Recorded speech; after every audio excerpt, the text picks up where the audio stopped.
Iraq के तानाशाह शासक सद्दाम हुसैन को जब जेल हुई और गिरफ्तारी के कुछ महीनों बाद उसे अदालत में पेश किया गया तो वो बहुत दुखी और गुस्से में था। जज ने जब गुस्से का कारण पूछा तो सद्दाम हुसैन ने कहा कि मुझे याद तक नहीं है, मेरे कपड़े कितने दिन पहले धोए गए थे, मेरी जूतियां घिसकर टूट चुकी हैं, मुझे सिगरेट पीने तक की इजाजत नहीं है। जज ने दया दिखाते हुए कहा कि इनकी व्यवस्था सुधारी जाए, सिगरेट पीने की इजाजत दी और नए कपड़े और नई जूती दिलाई और कहा कि इन्हें कपड़े धोने दिए जाए। ये बात उसी सद्दाम हुसैन की हो रही है जिसके पास हजारों परफ्यूम, सैकड़ों सूट बूट और 1100 गाड़ियों का काफिला घर में खड़ा रहता था, जिस व्यक्ति ने अपनी मूछें रंगने के लिए 11 आदमियों की टीम रखी हुई थी, जो अब एक सिगरेट के लिए तरस रहा था। किसी टाइम उसका एक सिगार भी विदेशों से आता था, पीने का पानी फ्रेंच कंपनियों से आता था, कोट पैंट सिलने के लिए लंदन से दर्जी आकर नाप लेके जाते थे। और ये भी छोड़ो, उसने अपने कपड़े धोने के लिए बगदाद में खुद की रॉयल लॉन्ड्री स्थापित की थी, जिसके धोबी की हैसियत अच्छी खासी फौज के एक कर्नल जितनी थी। ये बातें सोचकर दिल घबरा जाता है कि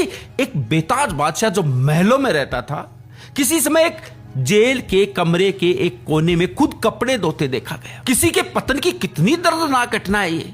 मेरा मानना है कि हर शासक या बड़े ओहदे के व्यक्ति के कमरे में वो खुद कपड़े धोते सद्दाम हुसैन की फोटो लगी रहे, ताकि वो रोज सोने से पहले उसे देखे और याद रखे कि इंसान आखिर इंसान ही है। बेशुमार दौलत और ऐशो आराम आ जाने से वो भगवान नहीं बन जाता। सत्ता के शिखर पर बैठा व्यक्ति भी एक दिन नीचे तो आएगा। दुनिया में कुछ परमानेंट नहीं है।